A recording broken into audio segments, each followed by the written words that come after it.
पाहिजे होता कसा, माझ्यामुळे कसा स्थगित झाला? काम तर सुरू आहे, स्थगित कुठे झाला? आता स्टेटस काय? अरे स्थगित कुठे झालं? 90% काम पूर्ण झाले, स्टेशनचं काम सुरू आहे, पण स्थगित कसा झाला? कुठला स्थगित झाला? बरं पुढचा स्थगित झाला असं जर त्यांचं म्हणणं असेल तर ते महाराष्ट्राच्या मुख्यमंत्र्यांच्या सोबत बैठक घेऊन तिथे फॉरेस्टच्या जागेमध्ये लोकांची घरं आहेत, फॉरेस्टच्या जागेमध्ये लोकांची दुकानं आहेत, हे सगळे तिथे बसलेले लोक यांची दुकानदारी संपली असती, रोजगाराचं साधन संपलं असतं. म्हणून सहानुभूतीने विचार करून तत्कालीन मुख्यमंत्री देवेंद्र फडणवीस साहेब, नंतर झालेले एकनाथ शिंदे साहेब यांनी जनतेचा विचार करून तात्पुरत्या स्वरूपात ते काम थांबवलं, स्थगिती नाही दिली, ऑफिशियल स्थगिती नाही. अंडरग्राउंड मेट्रो करण्याच्यासाठी MMRDA ला सूचना दिल्या आणि सांगितलं की अंडरग्राउंड मेट्रो करता येते का हे बघा.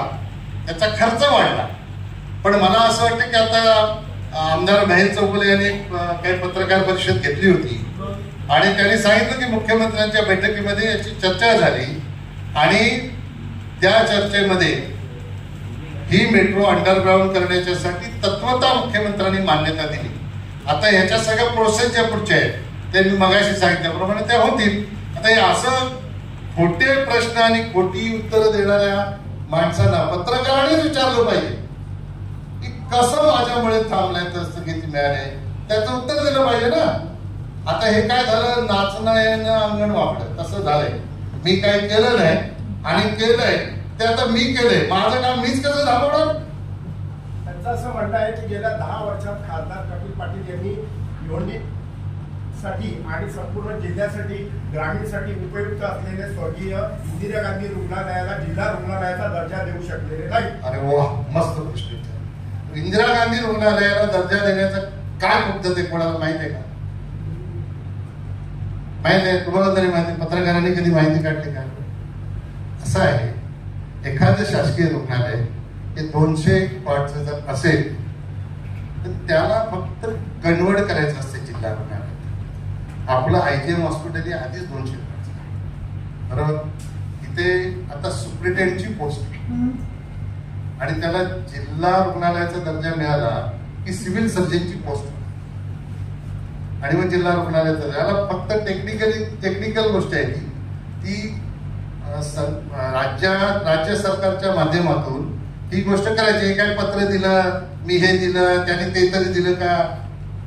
मी काय, मला लोकांनी 10 वर्ष फक्त पत्र देऊन गप्प बसण्यासाठी नव्हतं केलं, मला लोकांनी पत्र देऊन ते काम पण पूर्ण करण्यासाठी खासदार केलं आणि मंत्री पण त्याच्यासाठी केलं.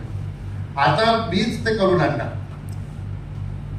जिल्हा रुग्णालयाचा दर्जा आहे ना, ते ऑलरेडी जिल्हा रुग्णालयाच्या दर्जाचं हॉस्पिटल आहे, त्याला दर्जा देण्याची गरज नाही. दुसरं माहितीसाठी म्हणून सांगतो, दुसरं एक पलीकडे आमदार आहे, तेही सांगतात की आता जे बाल आणि महिला रुग्णालय जे आपण 200 पार्टचं मंजूर करून आणलंय केंद्र सरकारकडून, किती पैसे? 52 कोटी केंद्र सरकारकडून नॅशनल हेल्थ मिशन मधून मंजूर करून आणले.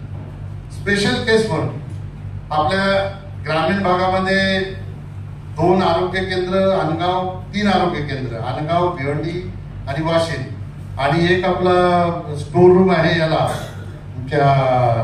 गोवेलीला, आणि मुरबाडच्या शिरोशीला एक आरोग्य केंद्र, त्याला कमी पैसे आहेत.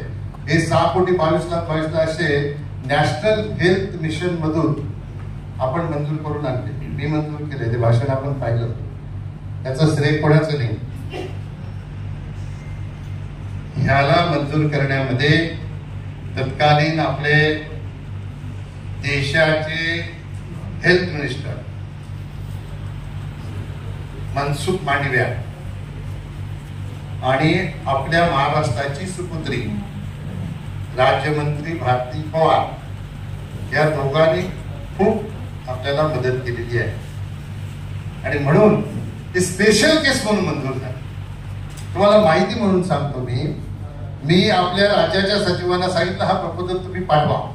ते बोलले सर अशी काही स्कीमच नाही, परत तुम्हाला काय करायचं परत येईल, तुम्ही पाठवा. माझ्या शब्दाखातर त्यांनी पाठवलं. पाठवल्यानंतरही बोलला साहेब ते परत येणार, ते परत आले नाही. त्या प्रपोजलच्या सोबत निधी मंजूर करून परत हे स्पेशल केस म्हणून आपल्या ठाणे जिल्ह्याला केंद्र सरकारच्या नॅशनल हेल्थ मिशन मधून हे पैसे आपण मंजूर केले. आता हे दर्जा विचारणे खूप सोपं काम आहे. जिथे उभं राहतात ते कामच मी मंजूर केलंय. तुमचं आहे काय? बरं कसं मंजूर करायचं याची पद्धत तर माहिती पाहिजे. आधी प्रोसिजर शिका आणि मग काहीतरी बोला. ते असं बोलून होत नाही. नुसतं हवेवर काहीतरी बोलायचं आणि लोकांची दिशाभूल करायची, ते असं पण चालते का? दुसरं, तिथं स्टाफिंग पॅटर्न मंजूर करा, तिथे स्टाफ नाही, हे लोकसभेत प्रश्न. केंद्र सरकारने जरी हे 200 कॉटचं हॉस्पिटल मंजूर केलं असेल, याला सुद्धा स्टाफ केंद्र सरकार देऊ शकत नाही. हा कायदा आहे. ह्याच्यासाठी सुद्धा स्टाफिंग पॅटर्न हा राज्य सरकारलाच मंजूर करावा लागेल. राज्य सरकार स्टाफिंग पॅटर्न मंजूर करेल तेव्हा ते हॉस्पिटल रन होईल. उगीच काही जाऊन दिल्लीत प्रश्न विचारायचे पार्लमेंटमध्ये, तिथून स्टाफ पाठवणार आहेत का? आधी माहिती करून घ्या. वर्ष झालं आता. कोण स्टाफ देणार आणि कुठून येणार, त्याची प्रोसिजर काय, हे तर शिकून घ्या. उगीच काहीतरी विचारायचं आणि टाकायचे व्हिडिओ आणि शाबासकी मिळवायची. हे आता जनता हुशार आहे. आता असं कोणी भुलता बळी पडत नाही. झालं का भिवंडी?